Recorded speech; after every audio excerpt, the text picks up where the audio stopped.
ഇപ്രകാരം യുനെസഖ്യത്തിൽ പങ്കെടുക്കുവാനായിട്ട് ദൈവം നൽകിയ അവസരത്തിനായിട്ട് സ്തോത്രം. പ്രത്യേകിച്ച് ജോർജ് മാത്യു അച്ഛനോടും ലിജു അച്ഛനോടും പ്രത്യേകം നന്ദി. കാരണം അച്ഛന്മാരും സജസ്റ്റ് ചെയ്ത് യുനെസഖ്യത്തിന് ഒന്ന് സഹായിക്കുവാനായിട്ടും അവർക്ക് ക്ലാസ്സൊക്കെ എടുക്കണമെന്നും. അപ്പം ഞാൻ ആദ്യം കഴിഞ്ഞ ദിവസം ആദർശനെ വിളിച്ചോടനെ ആദ്യം ഒരു മടി എന്നോട് ഞാൻ പറഞ്ഞു, ഞാൻ തീർച്ചപ്പെടുത്തുന്നില്ല. എന്നാലും ഒരു 10 മിനിറ്റ് കഴിഞ്ഞ് എന്നെ ആദർശനെ വിളിച്ചു പറഞ്ഞു, ഞാൻ തീർച്ചയായിട്ടും അതിനെ നിങ്ങളെ സപ്പോർട്ട് ചെയ്യാം. കാരണം ഞാൻ എപ്പോഴും വിശ്വസിക്കുന്ന ഒരു വാക്യവും ഞാനത് പ്രാബല്യത്തിൽ വരുത്തുവാനായിട്ട് പ്രായോഗിക ജീവിതത്തിൽ Paul tells Timothy, be prepared in season and out of season to preach the word. അതുപോലെ പത്രോസ് ലേഖനത്തിൽ പറയുന്നത് always be prepared to give a reason for the hope that you have. ഈ 2 വാക്യങ്ങളാണ് എപ്പോഴും എൻ്റെ മനസ്സിൽ വരുന്നത്. ഏതെങ്കിലും അവസരത്തിൽ ദൈവവചനത്തെക്കുറിച്ച് സംസാരിക്കാനോ സാക്ഷ്യം പറയുവാനായിട്ടോ മുന്നിൽ വരുന്നത്. കാരണം അതാണ് നമ്മളെക്കുറിച്ച് ദൈവം ആഗ്രഹിക്കുന്നത്.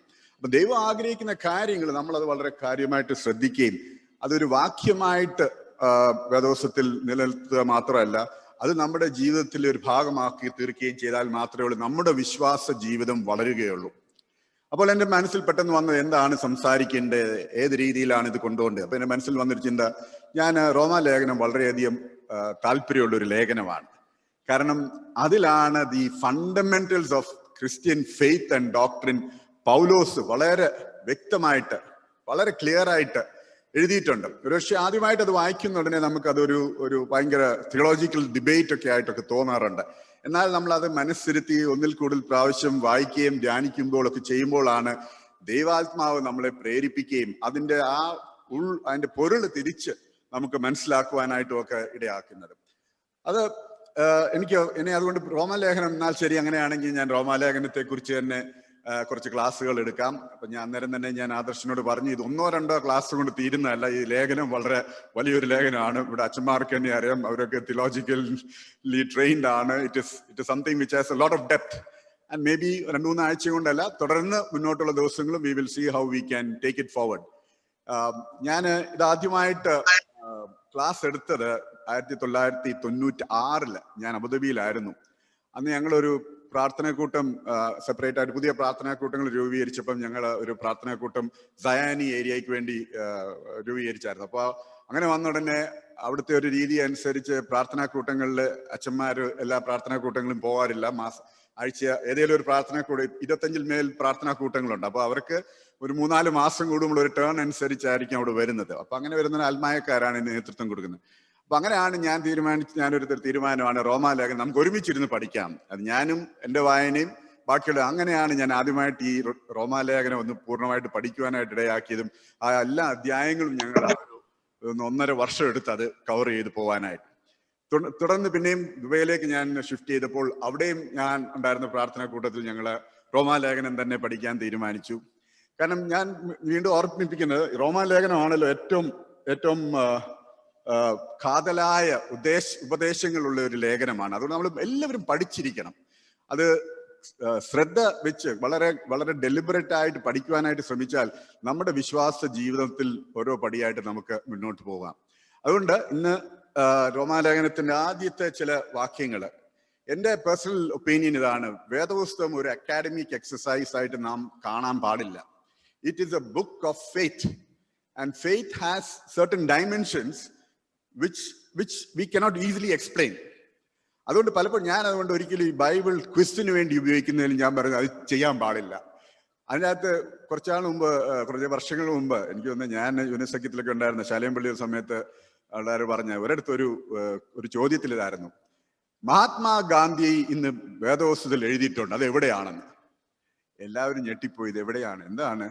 Bible society of India, number 1 Mahatma Gandhi road, Bangalore 56602. അങ്ങനെ അത്തരത്തിൽ വരെ ചോദ്യങ്ങളുടെ നിലവാരം കുറഞ്ഞ ഒരു സിറ്റുവേഷനായി മാറി. അതുകൊണ്ട് 12 ശിഷ്യന്മാരാണോ 18 പേരാണോ പോയത്, 3000 പേരാണോ, ഈ കണക്കുകളൊന്നും ആക്ച്വലി നമ്മുടെ വിശ്വാസ ജീവിതത്തിൽ അതിനൊരു വലിയൊരു പ്രസക്തി ഉണ്ടെന്ന് തോന്നുന്നില്ല. ഒരു അക്കാഡമിക് എക്സസൈസ് വേണം. അപ്പൊ അതിന്റെ ചില ലോജിക്കലായിട്ടുള്ള ഫാക്ട്സ് എസ്റ്റാബ്ലിഷ് ചെയ്യുവാനായിട്ട്, അതിനപ്പുറം അതിനെ കാണുവാനായിട്ടും. കാരണം ഞാൻ പലപ്പോഴും ഈ ബൈബിൾ ക്വിസ് ഒക്കെ നടത്തുന്നത് കാണാറുണ്ട്. അതിൻ്റെ അകത്ത് ഏറ്റവും വാശിയേറിയ പാർട്ടിസിപ്പൻസ് നമ്മുടെ സേവിയർ സംഘത്തിലെ മാമ്മമാരും ആന്റിമാരും കൊച്ചമ്മമാരുമാണ്. ഭയങ്കര വാശിയാണ്. ഇൻഫാക്ട് ഞാൻ ഒരിക്കൽ ദുബായിൽ ഒരു 2 കൂട്ടർ തമ്മിൽ ഒരു ഫിസിക്കൽ ക്ലാഷ് വരെ ഉണ്ടാവുന്ന ഒരു സിറ്റുവേഷൻ വരെ കണ്ടിട്ടുണ്ട്. അപ്പൊ അതുകൊണ്ട് ഒരിക്കൽ ഞാൻ പറഞ്ഞത്, I will never encourage A Bible quiz. It is not meant to be a book on which you have a quiz. It is not an academic book. It is a book of faith. And a book of faith is what will transform your life. A Bible quiz is not going to transform your life. But the inner workings, the inner truths that are explained in God's word is what is going to transform you. So, ഇന്ന് ഞാൻ ആദ്യത്തെ 18 വാക്യങ്ങളാണ് ഞാൻ എടുക്കുന്നത്. ഉദ്ദേശിച്ച സമയത്തിനുള്ളിൽ തന്നെ അത് തീർക്കാമെന്നുള്ള വിശ്വാസമാണ്. നിങ്ങൾക്ക് ആർക്കെങ്കിലും ഇടയ്ക്ക് എന്തെങ്കിലും ചോദ്യങ്ങളുണ്ടെങ്കിൽ അത് ഒന്നില്ല ചാറ്റ് ബോക്സിൽ ഒന്ന് എഴുതിയിട്ടാൽ ഞാൻ I will try to address it also. But we will see how we can get this over. And I have put up, I will be putting it up on slide, so നിങ്ങൾക്ക് അത് വായിക്കുവാനായിട്ടൊന്നും ബുദ്ധിമുട്ടുണ്ടാവില്ല. Okay, ഞാൻ തന്നെ വായിക്കാം. Paul, a servant of Christ Jesus, called to be an apostle, set apart for the gospel of God.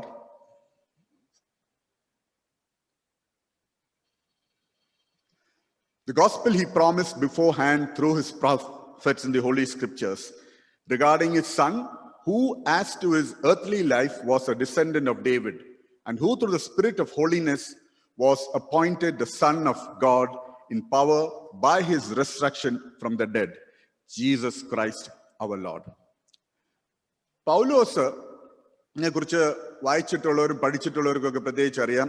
പൗലോസിനെ കുറിച്ച്, പുള്ളിയെ കുറിച്ച്, പൗലോസ്ലിയെ കുറിച്ച് കൂടുതൽ പഠിക്കണമെങ്കിൽ നമുക്ക് ആക്ട്സ് ഓഫ് ദി അപ്പോസിൽസ് വായിക്കുന്നത് നല്ലതാണ്. അതുപോലെ ആക്ട്സ് ഓഫ് ദി അപ്പോസിൽസ് നമ്മൾ പഠിക്കേണ്ട ഒരു പുസ്തകമാണ്. ആക്ട്സ് ഓഫ് ദി അപ്പോസിൽ പഠിക്കുന്നതിന് ആദ്യമായിട്ട് ചെയ്യേണ്ടത് എന്താണ്? അത് ആ ബുക്ക് മൊത്തം ഒറ്റ ഇരിപ്പിന് വായിക്കണം. സാധാരണ വായിക്കാൻ കപ്പാസിറ്റി ഉള്ളവർ ഒരു 3/4 മണിക്കൂർ അല്ലെ 1 മണിക്കൂറിൽ കൂടുതൽ ആവശ്യമില്ല ഈ ആ ഫുൾ ഓൾ ദ ചാപ്റ്റേഴ്സ് വായിക്കുന്നത്. ആ ചാപ്റ്റേഴ്സ് മൊത്തം അങ്ങനെ വായിച്ചാൽ you will have a good picture of who Paul is and what is the growth of the early church.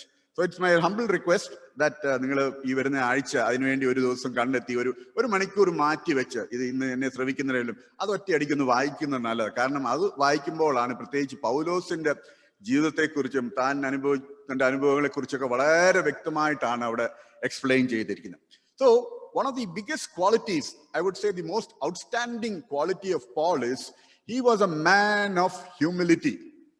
See, you see, how does he start? Paul, a servant of Christ Jesus. He was not only a servant of Christ Jesus, he emphasizes the fact, I am a servant to all the churches also in Memphis. When you read through his letters, the character of humility is so beautifully seen when you go through all his letters and when we read through the act. Now, നമ്മുടെയൊക്കെ ഒരു രീതി എന്താണ്? നമുക്കൊരു ഇത്തിരി ഒരു സ്ഥാനമൊക്കെ കിട്ടിക്കഴിഞ്ഞു കഴിഞ്ഞാൽ പിന്നെ നീ ഒരു വേലക്കാരനാന്ന് വിളിച്ചു കഴിഞ്ഞാൽ നമുക്ക് വലിയ പ്രയാസമാണ്. എന്നാൽ പ്രാർത്ഥനയ്ക്കിരിക്കും ഞാൻ ഏഴയായ ഞാൻ ഇന്ന് പുറത്തോട്ട് ഇറങ്ങി വെച്ച് നീ ഏഴയാണെന്ന് വിളിച്ചു കഴിഞ്ഞാൽ എന്താണ്? ഇമ്മീഡിയറ്റ്ലി അവർ carnal mind gets agitated. But you see how Paul starts off here. He starts off, Paul, a servant of Jesus Christ, called to be an apostle. Who is an apostle? Apostle is one who has been sent. Paul was never among the first 12. He was an appendix. That's how he treats himself. He calls himself an extra fitting. എന്നാൽ മറ്റേ ഡിസൈപ്പിൾസിൽ ലഭിച്ച അതേ സമയം പൗലോസിൽ ലഭിച്ചിട്ടുണ്ട്. ആരോട്? ദൈവത്തോടൊപ്പം. കാരണം തന്റെ പൗലോസിന്റെ ജെറുസലേം ദമാസ്കസിലേക്കുള്ള യാത്രയെക്കുറിച്ച് പ്രവൃത്തികൾ വായിക്കുന്നതോടെ അതിന്റെ ഡീറ്റെയിൽസ് ഒക്കെ ഉണ്ടാവും. ഞാൻ ആ ഡീറ്റെയിൽസിലേക്ക് പോകുന്നില്ല. He was taken away into Arabia for more than 3 years. അതിനെക്കുറിച്ച് ഗലാത്യ ലേഖനത്തിൽ റെഫർ ചെയ്യുന്നുണ്ട്. എന്തുകൊണ്ടാണ് 3 വർഷം കൊണ്ടുപോയത്? കർത്താവായ യേശു ക്രിസ്തു 3 വർഷം, ഇതെന്റെ ഒരു റീസണിങ് ആണ്, 3 വർഷം തന്റെ ഈ ലോകത്തിൽ തന്റെ അപ്പോസ്തലന്മാരോടൊപ്പം സമയം ചെലവിടുകയും അവരെ പഠിപ്പിക്കുകയും ചെയ്യുന്നു. അതേ രീതിയിൽ തന്നെ പൗലോസിനും അതേ ഒരു ടീച്ചിങ് സെഷൻ ആയിരുന്നു 3 വർഷത്തേക്ക് അറേബ്യൻ ദേശത്തേക്ക് കൊണ്ടുപോയത്.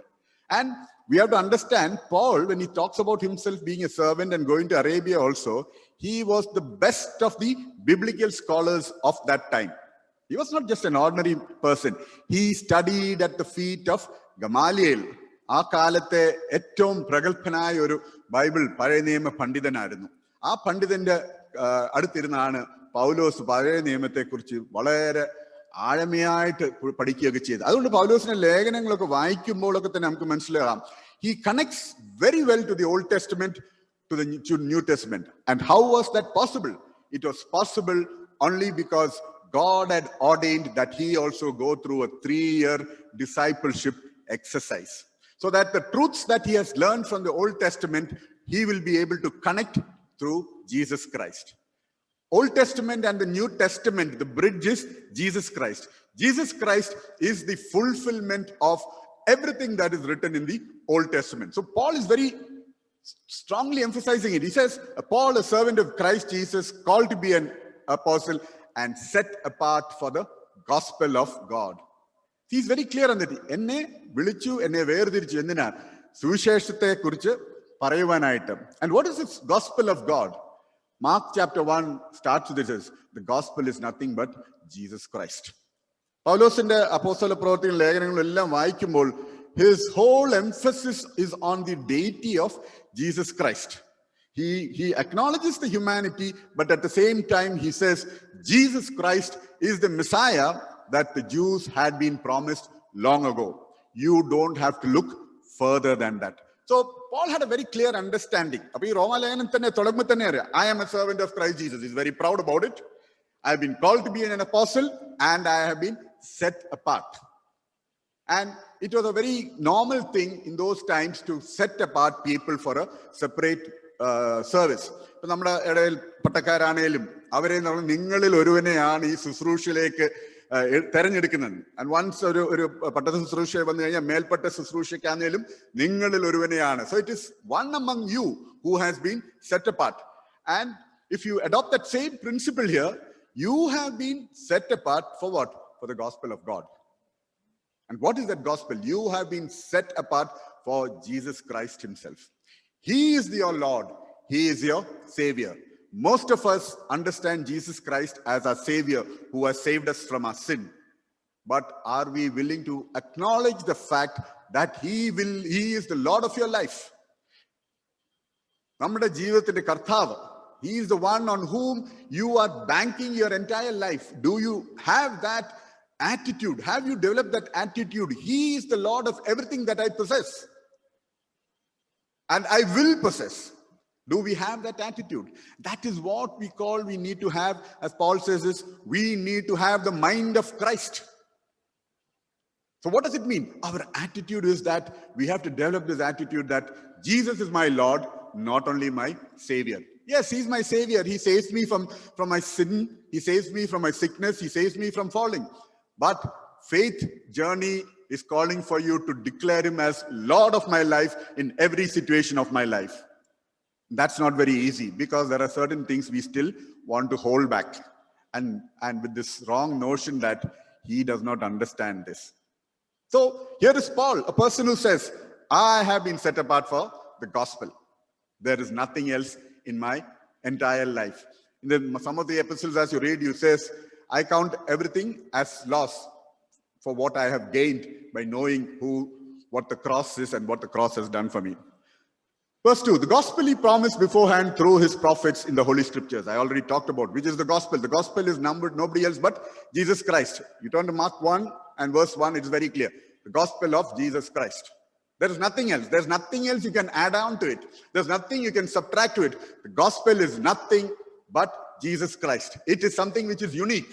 There is nothing else which can measure up to who Jesus Christ, because he is the eternal Son. Nobody else has been given that privilege. So the gospel is a very, very, very unique term. Even you might use, today you find it being used very callously in other areas. You cannot use it. Gospel is nothing but Jesus Christ himself. And that we have to actually, absorb it into our whole spiritual life, into our physical life, in order that we lay the correct foundation for our faith. And this is regarding his son, who as to his earthly life was a descendant of David. So there also he has a very good clarity on that. He is the line of David. Matthias Visheshathil, we can find the genealogy of Jesus, where it shows that David is also in between.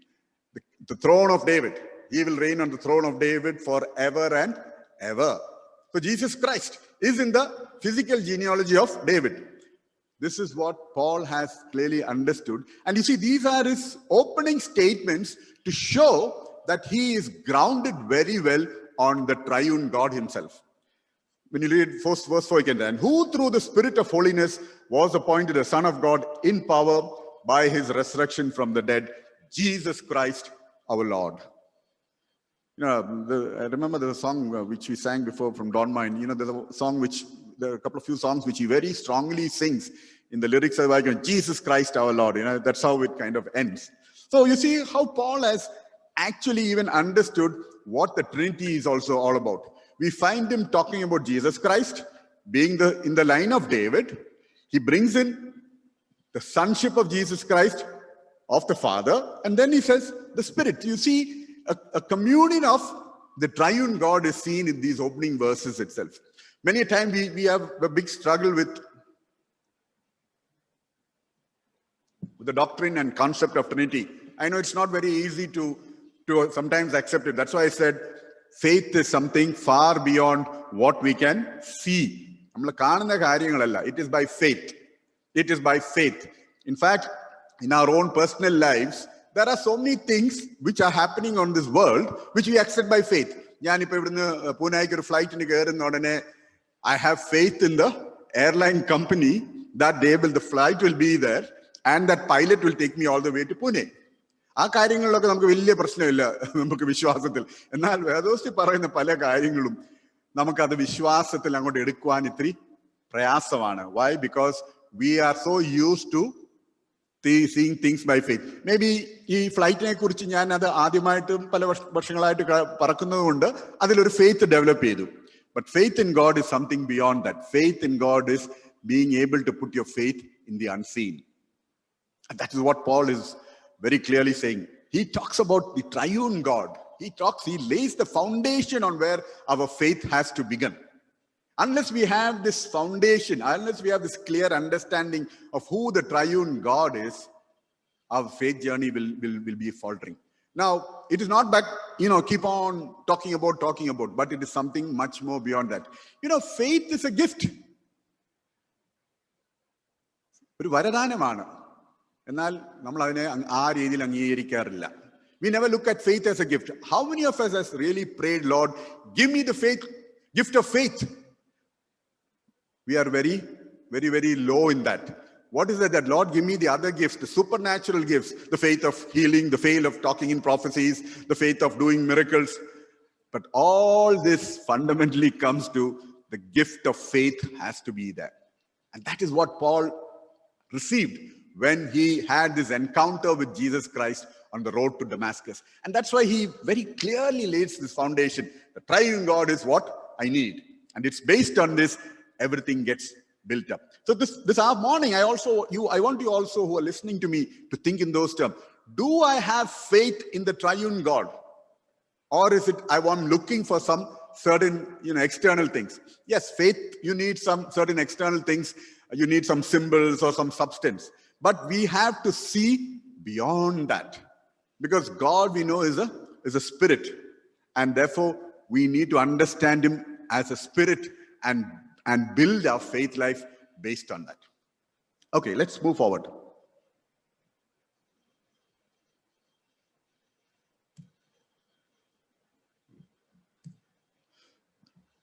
Through him we received grace and apostleship to call all the Gentiles to the obedience that comes from faith for his name's sake. And you also are among those Gentiles who are called to belong to Jesus Christ. To all in Rome who are loved by God and called to be his holy people, grace and peace to you from God our Father and from the Lord Jesus Christ. Through him we receive grace. Now, what is grace? There are people who have the names of grace. Then there's another word which we often hear is mercy. That's also a name which many people have. Grace and mercy. Is there a difference between these two words? Yes, there is a difference. What is grace? Grace is nothing but you're receiving something even though you don't deserve it. That is grace.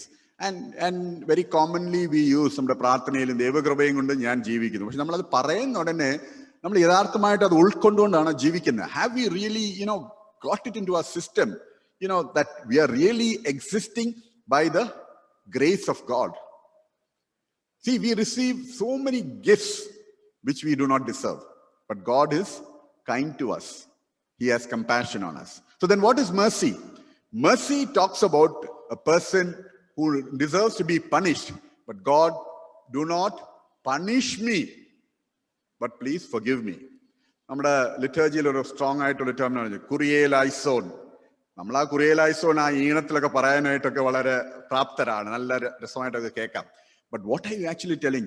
Lord, have mercy on me. I am a sinner. I deserve to die.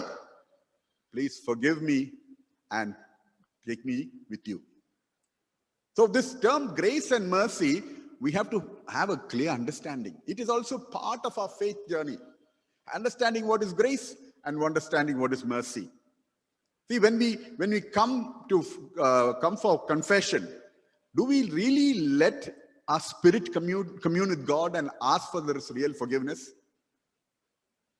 When we listen to God's word, do you allow God's word to enter into your life and bring about a change in you? കഴിഞ്ഞ വർഷമാണെന്ന് തോന്നുന്നു നമ്മുടെ John Joseph അച്ഛൻ ഒരു ഞായറാഴ്ച ഇവിടെ പ്രസംഗിച്ചായിരുന്നു. അന്ന് ഞാൻ ഇവിടെ ഉണ്ടായിരുന്നു. അത് കഴിഞ്ഞ് ഞാൻ അച്ഛനെ ഒന്ന് കാണാനായിട്ട് സൈഡ് റൂമിൽ ചെന്നുകൊണ്ട് ഈ ഇടയിൽ ഒരു ചെറുപ്പക്കാരൻ, is around 40, I know him personally. അച്ഛനോടൊന്ന് പറഞ്ഞു, അച്ഛാ, ഞാൻ ഇന്ന് അച്ഛൻ്റെ പ്രസംഗം കേട്ട് എൻ്റെ ജീവിതത്തിന് മാനസാന്തരം ഉണ്ടായി. You must have seen the joy on Achan's face. You see how God's word has worked in that person's life. അതിന്റെ തലേ ദിവസം വരെ എല്ലാവരും വിചാരിച്ചിരുന്ന ഇദ്ദേഹം ഒരു നല്ലൊരു ചെറുപ്പക്കാരനാണ്, ഈ ഇടവകയുടെ എല്ലാ കാര്യങ്ങൾക്കും മുൻപന്തിയിലുണ്ട്. എന്നാൽ അന്ന് ദൈവാത്മാവ് ആ പ്രിയ സഹോദരനോട് സംസാരിച്ചപ്പോൾ he accepted the mercy that God has offered. And he was able to acknowledge it publicly. In one way, he's coming and telling publicly. See, this is what God does in our lives. So when we come to church on Sundays, നമ്മൾ ഞായറാഴ്ച ആരാധനയ്ക്ക് പങ്കെടുക്കുമ്പോൾ ഈ മനസാന്തരത്തിന് വേണ്ടിയുള്ള ആഹ്വാനങ്ങളൊക്കെ കേൾക്കുമ്പോൾ, what is our response? Do we think, no, ഞാൻ പണ്ടേ ചെറുപ്പത്തിലെ ഞാൻ മാമോദിസയൊക്കെ മുങ്ങിയതാണ്, എന്നെ 3 മാസം അല്ലെ 2 മാസം അല്ലെ 4 ആഴ്ച, അത് കഴിഞ്ഞ് ഞാൻ ഇടവകയിൽ സൺഡേ സ്കൂളിൽ വന്നിരുന്നു, ആ 12 വർഷം, അത് കഴിഞ്ഞ് യുഎൻഎസ്എക്കും ഇതിങ്ങനെ ഒരു പ്രോഗ്രാമിൽ കൂടി ഇങ്ങനെ ഒരറ്റത്തോട്ട് കയറ്റിവിട്ടു, മറ്റേ അറ്റം വരെ ആ ട്യൂബിന്റെ അറ്റത്ത് നിന്ന് താഴെ വീണു, കുഴിച്ചിട്ടു. Have you had God intervene in your life? God is always willing to intervene in your life. He is a merciful God. He is willing to forgive you. He does not remember your sin. അതാണ് സങ്കീർത്തനക്കാരൻ പറയുന്നത്. As far as the east is from the west, that's how it is. He is not interested in your sinfulness. That is what we have to understand with God. God is not interested in your sin, because if he takes a deeper interest in your sin, he is more worried about Satan. He is only worried. He is only interested in your faith journey, in your walk with him. Therefore, grace and mercy, these two are so important in our lives. It's something which we should be constantly reminding ourselves, not in public spaces alone, but even in our own personal space. See, some people have this very good habit of when asked to come and pray in a church or anything, ഒരു 10-15 minute ലോകത്തിലുള്ള കാര്യങ്ങളെല്ലാം കുറിച്ച് പ്രാർത്ഥിക്കും. എന്നാൽ സ്വന്തം daily prayer ലൈഫിൽ ഒരു 15 second പോലും എടുക്കുമെന്ന് തന്നെ സംശയമാണ്. Because that's how it is. For us, prayer in a part of a meeting also becomes another program which has to be presented well. Well, that is not how we have to go forward in our faith journey. Faith journey is far beyond these programs. Programs do not have any significance. Okay, it might be supporting you, but these programs are not the ones which actually determine your faith journey. It is your personal walk with him. So what Paul very says, through him, he doesn't use I have received. All those who are accepted Jesus Christ as a personal Lord and Savior, he says, is what he says. We have received grace and an apostleship to be sent out, a special calling, to call all the Gentiles to obedience that comes from faith for his name's sake. Why does he use the term we here? Specifically because all the Gentiles have not heard the gospel. നമ്മൾ ഓരോ മർത്തോമക്കാരനും ഒരു സുവിശേഷൻ എന്ന് പറയുന്നതിന് വളരെ applicable. കാരണം ഇവിടെ use ചെയ്ത് we have a responsibility to speak to the Gentiles, to the people who are outside, who have not, മർത്തോമക്കാരനായെന്നല്ല, കർത്താവിന്റെ യേശുക്രിസ്തുവിന്റെ കർത്തൃത്വത്തിൽ വരാത്തവരും, അവനെ സ്വന്തം രക്ഷിതാവായിട്ടും അവരുടെ പാപമോചനത്തിനായിട്ട് കർത്താവിനെ സ്വീകരിക്കാത്തവർക്ക് വേണ്ടി നമുക്കൊരു ആത്മഭാരം ഉണ്ടാകണം. അവരെ കുറിച്ച് നമ്മൾ കൂടുതലായിട്ട് മനസ്സിലാക്കണം. എന്നാൽ മാത്രമേ ഈ സുവിശേഷത്തിന് എന്തെങ്കിലും പ്രസക്തി ഉണ്ടാകുകയുള്ളൂ. So we means here it's all of us. In the New Testament, all those who have professed their faith in Jesus Christ are called saints. It is not by some special canonization of any particular church group, but it is every person who has believed and has put his faith in Jesus Christ is a saint. So therefore, when you call yourself, you have been given the title of a saint, you are also given an responsibility of reaching out to the Gentiles. പലപ്പോഴും നമ്മൾ പുൾപിറ്റിൽ നിന്നും കേൾക്കുന്ന ഒരു കാര്യമാണ് ഓരോ മർത്തോമക്കാരനും ഒരു സുവിശേഷകനാണ്. അത് പുൾപിറ്റിലെ ഒരു നല്ലൊരു വാചകമായിട്ട് മാത്രം തീരുകയാണ്. ഇത് വളരെ വളരെ സന്തോഷമാണ്. എബ്രഹാം മാർത്തോമയാണ് ഇത് പ്രഖ്യാപിച്ചെന്നൊക്കെ പറഞ്ഞു 50 വർഷം മുതൽ Marthoma മെത്രാപ്പൊലീത്ത. It still remains there as a statement. We have a responsibility to the Gentiles. We have been called to obedience, and this is the same obedience that Paul says the Gentiles have also to be exposed to. They also have to be called to that same obedience. Where do we stand? This reminds me at this point of time, Acts 1:8. You are called to be a witness. Are you a witness? And then, starting in Jerusalem, Judea, Samaria, and to the ends of the earth. ഇന്ന് നമുക്ക് ends of the എർത്തിൽ പോകാനായിട്ട് നമുക്ക് താല്പര്യമുള്ളൂ. നമുക്ക് ഒറീസയിലും ടിബറ്റിലും അല്ലെ ഗഡ്ചിറോളിയിലും അല്ലെ രാജസ്ഥാൻ കോട്ട പ്രദേശങ്ങളിലൊക്കെ പോകാൻ വളരെ അതിനെക്കുറിച്ചൊക്കെ നമ്മൾ വളരെയധികം സംസാരിക്കുകയൊക്കെ പറയും. What about your own Jerusalem, your immediate surroundings? Jerusalem is a reality in every century, I would say, in every generation. That reality has to be understood. The church has to take up that responsibility of a Jerusalem in that particular generation. The failure of the church is we have not able to recognize that Jerusalem in each generation. It's very easy. കുറച്ച് പണം കൊടുക്കാം, എല്ലാം കാര്യം. ഞാൻ പലപ്പോഴും ആലോചിക്കാറ്, നമ്മൾ ഈ പണത്തിന് വേണ്ടി, don't get me wrong, we always think, I say it's a guilt offering. ഞാൻ പോകാൻ പറ്റിയില്ലെന്ന് ചെയ്യാ, കുറച്ച് പണം അങ്ങ് തന്നേക്കാം, എനിക്ക് സമയമൊന്നും കിട്ടാറില്ല. ഐ മീൻ യു അച്ഛന്മാരോട് ചോദിച്ചാൽ അച്ഛാ ഞങ്ങൾക്ക് സമയമൊന്നും വേണം, ഞങ്ങൾ കറക്റ്റായിട്ട് സബ്സ്ക്രിപ്ഷനും ഒക്കെ കൊടുക്കുന്നുണ്ട്, അതിന് പ്രശ്നമൊന്നുമില്ല.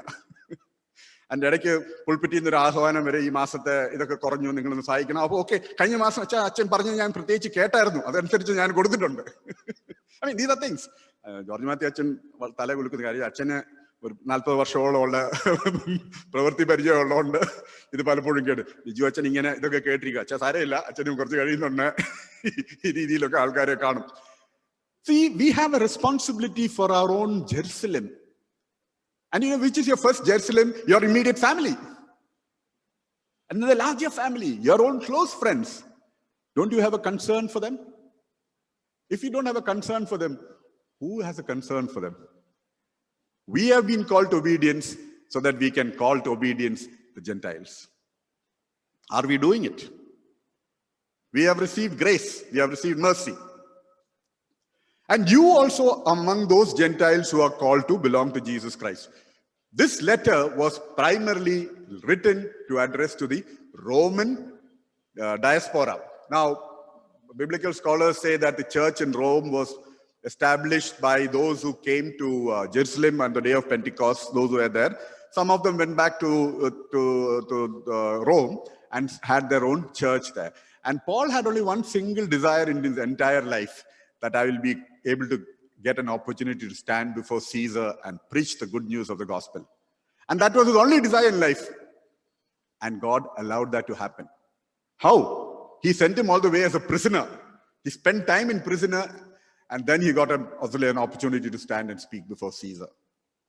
Have you ever thought in those terms, to be able to stand, Lord, I want to stand before the Prime Minister of India and preach the gospel. I want to stand before the president I want to stand before the chief minister or before the mayor. I believe that if you express that desire, God in his own fullness of time will make that to happen. The problem is we don't have the desire. If we allow godly desires to grip our lives, you will see so many miracles happening in your life. You will get opportunities to be a witness, a very, very strong witness. What is a witness? A witness is somebody who has seen something. He's just reporting. He's just telling what it is. So that's what a witness is all about. And that's what Paul did. And that's why I'm reminding you that please go through, read through the book of Acts in order to have a lot more of the practical aspects of how Paul was witnessing. So you are also among those Gentiles who are called to belong to Jesus Christ. He was talking about the Roman church. He's giving them assurance. You also are there. See, many times we are frail, weak humans. We sometimes need an assurance that you are also a child of God. Now, our liturgy, our confession, there is a declaration from the Achan that, as we call it, an absolution. Achan അത് പറയുന്ന ഉടനെ നമുക്ക് ആർക്കെങ്കിലും എന്തെങ്കിലും ഒരു feeling ഉണ്ടാവോ? Or it's just one of those lines in the liturgy. See, our liturgy is a very, very rich liturgy. And there has to be a good element of focus on the liturgy. A quietness need to be there in the liturgy. See, അതുകൊണ്ടാണ് പലപ്പോഴും പല ഇടവകളിലും പള്ളികളൊക്കെ പറയും പള്ളിക്കകത്ത് വന്നു കഴിഞ്ഞു കഴിഞ്ഞാൽ നിശബ്ദത പാലിക്കുക. Why? So that all these unwanted thoughts will be taken away. So that's why in some churches, some music is played.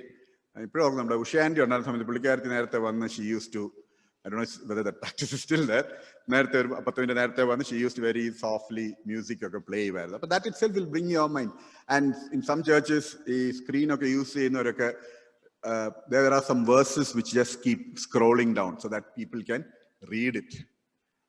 But there are some churches വന്നു കഴിഞ്ഞാൽ ഒരു മാർക്കറ്റ് പ്ലേസ് എഫക്റ്റ് ആണ്. ഇവിടുന്ന് അങ്ങോട്ട് വിളിക്കും, അങ്ങോട്ടും ഇങ്ങോട്ടും ഒക്കെ ആ കൂടി ഒരു ബഹളമാണ്. That's not what a church. Come, sit in quietness and focus on your mind so that we are able to understand who God is. Our liturgy is also very rich. എനിക്ക് അബുദാബിയിൽ എൻ്റെ ഒരു വളരെ അടുത്തൊരു സ്നേഹിതനുണ്ട്. അദ്ദേഹം പുള്ളി അവിടുത്തെ സൺഡേ സ്കൂളിലെ ഹെഡ് മാസ്റ്റർ ഒക്കെ ഏറ്റവും വളരെയധികം ബഹുമാനിക്കുന്നു. പുള്ളി ആരാധനയ്ക്ക് 2ാമത്തെ 3ാമത്തെ ബെഞ്ചിലിരിക്കും. കണ്ണടച്ചുകൊണ്ടേ അവിടെ നിൽക്കുകയുള്ളൂ. ഒരു കാരണവശാലും കണ്ണ് ഓർക്കത്തില്ല. അപ്പൊ ഞാനിങ്ങനെ ചോദിച്ചപ്പോൾ ജോസി ഇടയ്ക്ക് കണ്ണ് തുറന്നു കഴിഞ്ഞാൽ അടുത്തിരിക്കുന്ന ആളെന്തുവാ മറ്റേതാരാന്നൊക്കെ ഒരു ഡിസ്ട്രാക്ഷൻ വരും. കാരണം ദൈവം ആത്മാവായുണ്ട്, ആത്മാവിനും സത്യത്തിലും ആരാധിക്കുക എന്ന് പറഞ്ഞാൽ അത് വളരെ ഫോക്കസ്ഡ് ആയിരിക്കണം. അതുകൊണ്ട് തന്നെ ഞാൻ കണ്ണടച്ച് കഴിഞ്ഞാൽ ആവശ്യമില്ലാത്ത കാര്യങ്ങൾ ഒരു ചുമന്ന നിറം ഫോർ എക്സാമ്പിൾ കണ്ടാൽ ചിലപ്പം ആ കഴിഞ്ഞ ആഴ്ച ചുമന്ന നിറവുമായിട്ട് ബന്ധപ്പെട്ട് എന്തെങ്കിലുമൊക്കെ ചിന്ത വരും. There are so many things which can distract you. I was quite amazed. See, these are simple, practical tips for your faith life, to see how your worship can become more meaningful, how you can become so involved in it and allow God's Spirit to speak to you. And his character was always reflected, this particular person. I always used to keep ringing in my mind also. So, verse 7, to all in Rome who are loved by God and called to be his holy people. So, to all in Jerusalem, in Ernakulam, loved by God and called to be his holy people. You are called to be a person who is holy. What is holiness? Holiness is to understand the character of God, who he is, what he expects from you, and how you have to show that act of obedience. See, you express love to another person by being obedient. If there is no obedience, there is no love being expressed. So this is what to all in this, I'm saying, to all in Jerusalem Marthoma Church who are loved by God and called to be his holy people. We are a holy people. We say we are a royal priesthood. വാക്യങ്ങളൊക്കെ ഇങ്ങനെ ഒരുവിടാൻ നമുക്ക് വളരെ സന്തോഷം. But do we display godly character in our lives? Does your neighbor say that, yes, here is a man who is truly holy? She is holy. He is holy. It is the world which has to tell that. You don't have to trumpet your own holiness. You have to remember, God is the one who measures your standard of holiness. He is the only one who can measure. He is the only one who knows what is going on within you. You may be able to control a lot of things which are unholy in your life, within you. It may not be expressed, but God really knows that. He is the one who is an all-knowing, omniscient God. He is an omnipresent God. He is present all over. There is a very wrong notion that thinks that God is there in this place only. That is I think that's a fundamental error that we have been. ഈ ദേവാലയത്തിൽ വസിക്കുന്ന ദൈവം എന്നാ പുറത്ത് ദൈവം വസിക്കുന്നില്ല. He is the owner of the entire universe. And this is where we have a problem. മനോഹരമായ ദേവാലയത്തിൽ God is not interested in residing in this. Jesus Christ was not interested in residing. The Old Testament, yes, the God rested there. The Spirit of God descended. But in the New Testament, what it is gone. തിരശ്ശീല രണ്ടായിട്ട് കീറി. The Old Testament, come to Jerusalem. What is the New Testament? Go out to the world. My Spirit is there in the entire world. So it's not in the beauty of this building. It's not in the beautiful singing which the choir can do. I was also part of the choir. It's not that. The holiness is having God in your personal lives. And post that, how does your life reflect in the world around? So we are called to be holy. Everybody is called to be holy. And Paul finished them with grace and peace to you from God our Father and from the Lord Jesus Christ. The peace is something which we all desire to have in our lives. Oh, എനിക്ക് ഒരു സമാധാനവും കിട്ടുന്നില്ല അച്ഛാ. അച്ഛന്മാരെ കേട്ട കാര്യമല്ലേ ഇത്? ഇങ്ങേരുടെ ജീവിക്കുന്ന എനിക്ക് ഒരു സമാധാനവും കിട്ടുന്നില്ല. And I know how many achans have to really, intervene in the lives of families. ഓ, ഇപ്പോഴത്തെ ജോലി എനിക്ക് ഒരു സമാധാനവും തരുന്നില്ല. ഈ പിള്ളേരെയും കൊണ്ട് ഞാൻ തോറ്റു. See, where do you see, when you struggle through with these kind of turbulences in your life, where are you going to? Jesus Christ had a very good model he has shown us. From time to time, he went away spending time in prayer. He spent time with his Father in heaven. Your Father, my Father, is the same. He says, my peace I can give you. We are looking for peace in so many other things around the world. We fail to understand that God, who is the peace giver, is the one we have to turn to. I might have the best of knowledge, but I do not have the wisdom in how to use it. And that's why I do not have peace. I'm struggling. If anybody asks, it will be given. This is what Jesus asked, and it shall be given. Maybe you're not asking for the right things. That's what James says, that you don't get it. If you want peace, ask him. Ask the peace giver. Ask the one who has created you. He will give you peace. Nothing else in this world can ever give you peace. My peace I leave with you is Jesus, what Jesus said. And we need to appropriate it into our lives. So grace and peace, grace is what we get from God, not because we did something. Peace is also from God. And he again connects it up very beautifully from our Father and from the Lord Jesus Christ. Because Jesus Christ is the one who said, my peace I leave with you. Let's move on. Now he's talking to this group of people. First, I thank my God through Jesus Christ for all of you because your faith is being reported all over the world. Isn't that a fantastic statement? Your faith is being reported all over the world. നമ്മുടെ വിശ്വാസ ജീവിതത്തെ ലോകമെമ്പാടും അറിയുന്നുണ്ടോ? അതോ നമ്മുടെ programmes ആണോ അറിയുന്നത്? Please remember, programs are not an indicator of a faith life. We can have plenty of programs, but that does not actually reflect a faith life at all. Is your faith life being acknowledged by others? If you have friends in Delhi, will they be able to tell, oh, ആദർശിന്റെ വിശ്വാസ ജീവിതത്തെ കുറിച്ച് ഞങ്ങൾക്ക് നല്ലൊരു കാര്യം, ഈ കല്യാണമൊക്കെ ആലോചിക്കുമ്പോൾ വിളിച്ചു ചോദിക്കുന്നത്, ആ പയ്യൻ എങ്ങനെയുണ്ട്, ആ പെൺകൊച്ചു എങ്ങനെയുണ്ട്? What is the first thing that we say? Do we talk about their faith life, or do we talk about everything else except faith? We might talk about everything else except faith. That is our approach many of the times. The first thing that we have to understand and talk about is the faith life of the person. Because that is what matters for God, and that is what matters in your life from here to eternity. Everything else is secondary. So you find Paul, what does he say? I thank my God through Jesus Christ for all of you, because your faith is being reported all over the world. Everybody is talking about your faith. He's talking about the faith of the church. Not about the beautiful choir singing or the amount of money, the budget, whether the church is air-conditioned or beautiful carpets. No. It's just the simple, plain faith of the people. God whom I serve in my spirit in preaching the gospel of his son is my witness how constantly I remember you. See, Paul is very strongly saying that എനിക്ക് വേറെ ആരെയും സാക്ഷിയാക്കേണ്ട കാര്യമില്ല. I am asking God to be witness in what I am telling you. That means he says I am not lying when I talk about you in this manner. നമ്മൾ മറ്റുള്ളവരെ കുറിച്ചൊക്കെ പറയുന്നുണ്ട്, നമ്മൾ സത്യമാണോ പറയുന്നത്? ഒരു പൊതു ചിലപ്പോ ഒരാളിനോട് ഈ സ്വാഗതമൊക്കെ പറയുന്നുണ്ടെ വലിയ, അച്ഛൻ പറഞ്ഞ കാര്യമൊന്നും ഞാൻ പറഞ്ഞത്, പറയുന്നുണ്ട് വലിയ കാര്യങ്ങളൊക്കെ പറയും. അപ്പൊ ആള് പറയാം ഞാൻ തന്നെയാണോ ഈ പറയുന്നതൊക്കെ പറഞ്ഞൊക്കെ കേൾക്കാറുണ്ട്. But here what Paul does is he's calling the witness, God as his witness when he talks about the church in Rome. In my prayers at all times, and I pray that now at last by God's will, the way may be open for me to come to you. You see, it's years, പല വർഷങ്ങൾക്ക് ശേഷമാണ് പൗലോസിന് ഒരു opportunity കിട്ടുന്നത് റോമ സഭയിൽ ചെല്ലുവാനായിട്ട്. It may be open, it is open എന്നല്ല പറയുന്നത്, ഇറ്റ് മേ ബി ദൈവഹിതമെങ്കിൽ ഒരു വഴി ഒരുക്കി തരട്ടെ. Paul's desire to go to Rome was perfect, but God had a bigger plan to take him through different places before he appears in Rome. ഇപ്പൊ ഞാൻ എപ്പോഴും ആലോചിക്കരുത്, ഒരു സാധാരണക്കാരനായിട്ട് അവിടെ ചെന്ന് കൈസറിന്റെ കൊട്ടാരത്തിന് എനിക്ക് സീസണിനെ കാണണമെന്ന് പറഞ്ഞ ആരെങ്കിലും അവിടെ കയറ്റുമോ?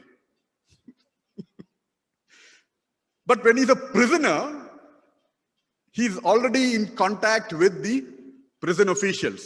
And when Paul was in prison, it is said that his life and testimony so many came to faith. തീർച്ചയായിട്ടും കൈസറിന് മുന്നേ പോകാനുള്ളൊരു അവസരം കിട്ടുമല്ലോ. അല്ലെങ്കിൽ ഒരു ടൂറിസ്റ്റ് ആയിട്ട് ചെന്നാലൊന്നും ഇപ്പൊ if you go to, for example, London, you have the Queen there. I'm going as a tourist and I say I want to see the Queen. Will they bother about you? They will not bother about you. But you see how God has designed a way that Paul was progressively pushed towards at different levels of authority, the local, regional, and finally Caesar himself. And he's asking, a way may be opened. And അതാണ് ഈ ജീവിതത്തിലെ പ്രത്യാശ എന്ന് പറയുന്നത്, you know, the glorious hope that he talks about. I hope to be with you. Because circumstances do not say that he can be with them, but he says, I hope to be with you. I long to see you so that I may impart to you some spiritual gift to make you strong. യോഹന്നാനും പത്രോസും beautiful ഗേറ്റിനവിടെ നിന്നപ്പോൾ ആ ഭിക്ഷയാചിക്കുന്ന ആളോട്, പൊന്നോ വെള്ളിയോ ഞങ്ങളുടെ കയ്യിലില്ല, but we have Jesus Christ. The same thing that Paul is saying, I long to see you so that I may impart to you some spiritual gift to make you strong. He's not talking about money. Yes, he did take offerings because of certain reasons, but here he's telling Rome, I want to come and give you some spiritual gift. The very presence of Paul coming and speaking to them is itself the biggest spiritual gift that they can give. A word of encouragement. Are you people who are willing to give spiritual gifts to others? That's what God demands from us. We have outsourced our spiritual gifts to people who wear the cassock, whereas we do not want to take on that role. അതൊരു outsource jobs ആയിട്ട് പലപ്പോഴും കാണാം. ഞാൻ നേരത്തെ Sunday സ്കൂളുകാർക്ക് ഞാൻ പറഞ്ഞു, ഇന്നിപ്പം മാതാപിതാക്കളുടെ ആറ്റിറ്റ്യൂഡ് എന്ന് പറഞ്ഞാൽ സൺഡേ സ്കൂളിന് അങ്ങ് ഔട്ട്സോഴ്സ് ചെയ്തേക്കുവാണ് കുഞ്ഞുങ്ങളെ ദൈവവചനം ദൈവത്തിന്റെ ശിക്ഷണത്തിൽ വളരുവാനായിട്ട്. അത് Sunday school will take care of. Nowhere in the Bible does it say that. It's just that the church had facilitated, but that is not the main way. So we need to also develop that same kind of a spirit within us, that we will be able to impart spiritual gifts to make the other person strong. Now in this ഈ university തന്നെ നമ്മുടെ കൂടെയുള്ളവർ അവരെ ആത്മീയമായിട്ട് ശക്തിപ്പെടുത്തുവാനായിട്ട് നമുക്ക് എന്താണ് ചെയ്യാൻ കഴിഞ്ഞത്?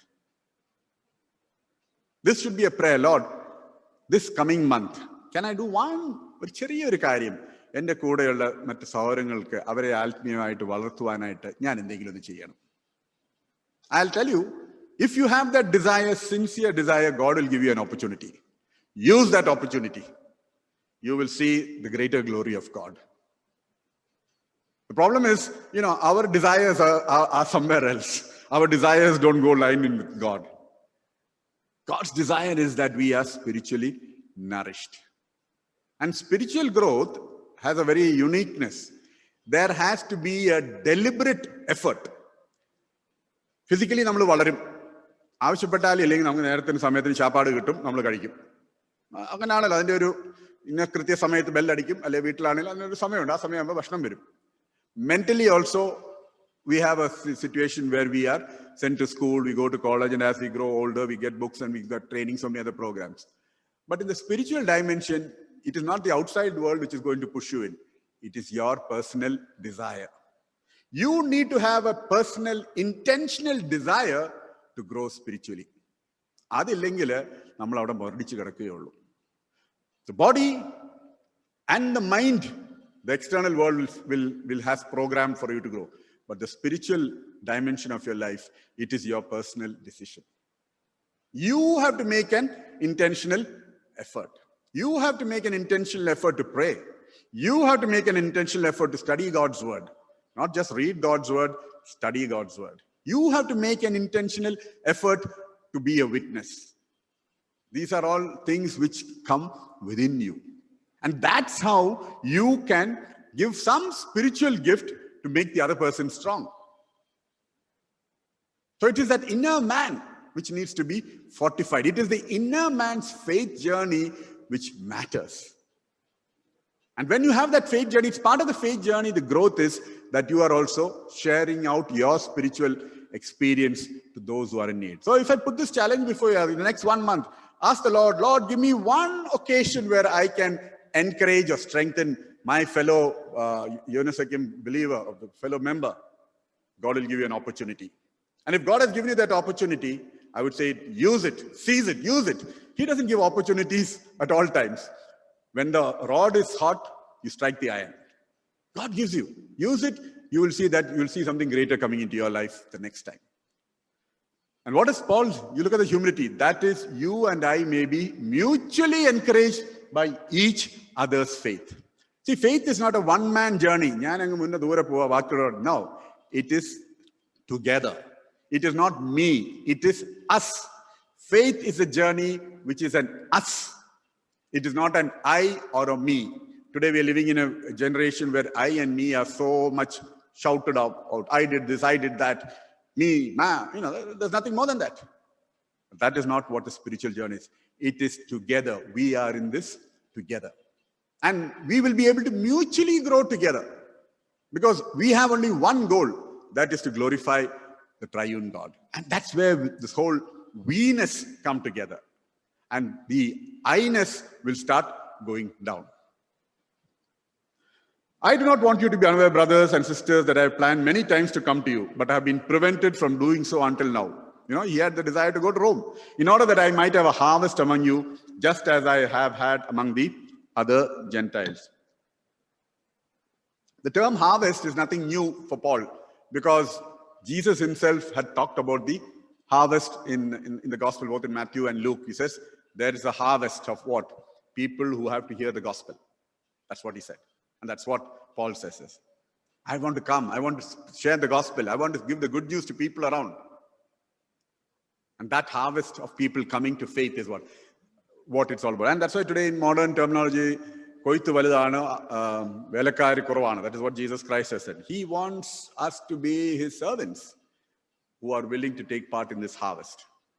It's the greatest joy that the Father in heaven has when you are willing to be one of those workers who want to be out there for the harvest. I am obligated both to Greeks and non-Greeks, both to the wise and the foolish. Why? There are some people who thought that they are extremely brilliant. Beyond them, there is nothing. Paul says elsewhere, he says, the cross of Christ is foolish to the wise in this world. Remember, the wise of this world will have a lot of arguments against the gospel. But the foolish of the world are the ones who will accept the gospel. It is easier for a camel to go through the eye of a needle than for a rich man to enter the kingdom of God. A rich man thinks, I have everything, I have knowledge, I have the wealth, everything. But what it means is that he is one of those fools. You foolish man, if tonight I take away your life, this is what Jesus said. So the wisdom of the world is foolishness. The gospel is what wise people seek. What did those three men from the east come? They were in search of the gospel, which I said is Jesus Christ. That is why I am so eager to preach the gospel also to you who are in Rome. Because he said, I am obligated to the Greeks and non-Greeks and everybody. It is an obligation which God has laid on him that he preached to them. Therefore, I am so eager. What are we eager about? Are we eager about preaching the gospel, of being a witness? Or are we eager for so many other things? Today, I do interact with a lot of young people as part of my organization. The eagerness is to grow in their career. What can I do? After 2 years, what will I become? I said, you first do this job, we'll see after 2 years what we can give you. What is my career progression? That's also something today which is very common. I do go for campus recruitments. So my HR says, this will be the career progression for you, all the way to be the CEO. CEO. You can have only one CEO. We want to know what is our career progression. See, these are all how the mind has been tempered. And that's how the whole thinking is about. We need to be eager to be a witness and take the gospel to others. That's what Paul means here when he writes to the Romans. And he was so eager, and it is a reality. It is a fact of life. It is so very well clearly written in Scripture. Verse 16 is one of my favorite verses in the Bible. In fact, if I'm asked to give my personal testimony, I always use this verse. I am not ashamed of the gospel. And that is why I'm standing here. That is why I do not have a problem in my workplace to share about Jesus. That is why I don't have a problem in talking to people about Jesus. I am not ashamed of the gospel because it is the power of God that brings salvation to everyone who believes. It is salvation. It is forgiveness for your sins. But you need to believe. Believe and faith. Faith, these two go together. Ephesians talks about what is faith. Hebrews talks about faith. Have you seen God? No. But can you see God in what you see around you? Yes. So there has to be something. Some people say it is a power, it is some... But it's so difficult for them to acknowledge the truth of who God is. Truth is only one. Lies are many. It may be, it may not be. Even if you look in our political sphere, you see the many things that are coming up. Even in our larger context of the global church sphere also, covering up the truth, many people have to speak too many lies. So this verse should grip you. I am not ashamed of the gospel because of the power of God that brings salvation to everyone who believes us. First to the Jew, then to the Gentile. In that particular context, he said, because the Jews had rejected Jesus. He says, the Messiah has primarily come for you. Accept it. And then once you have it, you are called to be a witness. Go do it. Go speak, share, tell people. And that's what Paul, a Jew, is doing. For, why he says that? For in the gospel, the righteousness of God is revealed. The righteousness of God is something which we find it very difficult to understand. What is the righteousness of God? The righteousness of God is nothing but allowing us to come back to God. See, sin and God cannot come together. We are sinful, but God has given us a way to come back to Him, to embrace us into His arms. He has given His Son, Jesus Christ, as the penalty for our sins. And what do we have to do? Just simply obey. Nothing more than that. Simple faith. And it is just the faith that you express from within you. That is from first, just as it is written, the righteous will live by faith. Our faith journey should start with the triune God, with the desire to be obedient to Him, with willing to walk in His path in spite of difficulties. Because here he says, the righteous will live by faith. You want to live by faith, you need to accept the righteousness of Jesus Christ. That is what will bring change within you, and you'll start expressing it outwards. So I think we will close here, and we will continue others on 21st. 21st will be the next class. If you have any questions, maybe you can you put it in the chat box. You can collect it together. I think the time is gone up. So probably I'll address those questions in the next meeting. But again, I would encourage you to go through these verses and allow the Spirit of God to speak to you. And if you get an opportunity in the next week, spend some time reading through the book of Acts. It'll grip you. If you read it at one stretch, it's like reading a novel, all the events that come together. And God is willing to listen to us. Even now he's listening to, he is knowing what is going on, the churning that is going on within our hearts. So may God bless us during the coming week.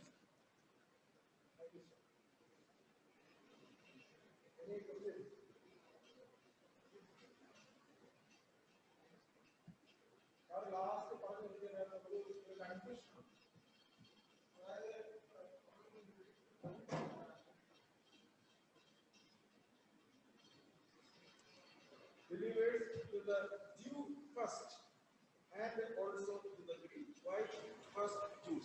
See, Jews, predominantly from Christ as a Messiah, was presented to the Jews. Even though God so loved the whole world, his entry is through the Jewish genealogy. യഹൂദന്മാരെ ആദ്യം accept ചെയ്തേച്ച് അവര് ബാക്കിയുള്ള ജനങ്ങളോട്. The Greeks were the most predominant community, especially when we look into the Roman side, because Greeks were also supposed to be people who were philosophers, very well learned people. I mean, that's how I look at it. So the Jews first, there's nothing wrong with it. And it's like, നമ്മൾ പലപ്പോഴും പറയാറുണ്ട്, നമ്മുടെ Thomas ലീയ വന്ന് കേരളത്തിൽ വന്നു, അങ്ങനെയാണ് നമ്മളൊക്കെ സുവിശേഷം ആദ്യം കേട്ടത്. എന്തിനാ? ബാക്കിയുള്ള രാജ്യത്തിലെ മറ്റൊരു എല്ലാവരും സുവിശേഷം നമ്മളാണ് അറിയിക്കേണ്ടത്. That's the same logic. Because somewhere an intervention has been, God intervened in history through the Jewish race. If God had intervened through a race in China, we would have even had Chinese words and language names in the Bible, for example. Where if he had come to Andhra and intervened in the Andhra race, we would have had Raju, Reddy, okay. And with the instruction, the command that you need, I don't think it's confusing. It's very clear. This is first, and from there you have to. And till today, a lot of the Jews have not accepted it. That is the problem. So if you have accepted the faith, you have a responsibility to your neighbor. Now the Jews are not accepting Christ as the Lord and Savior. They accept only Yahweh. Yahweh, yes. There is a huge messianic Jew movement. അതിനെക്കുറിച്ചൊക്കെ നമുക്ക് വായിക്കാവുന്ന. A lot of people are turning to the gospel. കാരണം seek and he shall find. If anybody who genuinely believes that he needs to know the truth, God is willing to reveal himself. That's what we've seen. വേദോസ്തലാണെങ്കിൽ നമ്മൾ പല instances കാണുന്നുണ്ട്, ഇന്നും നമ്മൾ പല instances കാണാറുണ്ട്. Personally, I know people who have said that Jesus Christ has appeared to me. You think that it's not possible. It is possible. I remember a Pakistani lady, some years back, I had been to Oxford on a holiday and we were walking on. അപ്പോൾ അവർ പുള്ളിക്കാരി അവിടെ റോഡിൽ നിന്ന് ഇങ്ങനെ tracks ഒക്കെ distribute ചെയ്യുക. Her name is Susan, any Muslim to whom Jesus Christ appeared in person. What else can I do? Very, very forthright അവിടെ ഓക്സ്ഫോർഡിലെ യൂണിവേഴ്സിറ്റിയുടെ ഫ്രണ്ടിൽ ആ സമയത്ത് ഇങ്ങനെ റോഡ്. അപ്പൊ ഞാൻ ഇപ്പൊ എന്താ കാര്യം, ആ സമയത്ത് ഈ lot of middle east Muslims വരും, റമദാൻ മാസം ആയതുകൊണ്ട്. അതുകൊണ്ട് മാത്രമല്ല അല്ലാതെയും വരും. ആൻഡ് അവരുമായിട്ടാണ് ഈ സംവാദം നടക്കുന്നത്. She's A Pakistani lady. So she says, they are my brethren, Muslim brethren. I need to tell them the truth. Right in the middle of a road. She works 2 മണി വരെ ജോലി ഉണ്ടെന്ന് പറഞ്ഞു. നല്ലൊരു place ഒഫീഷ്യലാ, some company. She gave me the name. She gave me a card. I forgot it. But after work, she straight away comes here. It's not only she, there were 2 others also. She and Morris, ഒരു western ബ്രിട്ടീഷുകാരും പിന്നെ ഒരു African ലേഡിയും കൂടെ. അവർ 3 പേരാണ് റോഡിൽ നിന്ന് സുവിശേഷത്തെ കുറിച്ച് പറയുക. And this she told me her personally. Like that, there are many people whom God has appeared. Even today he does it. Even today he does it. It's a matter of faith.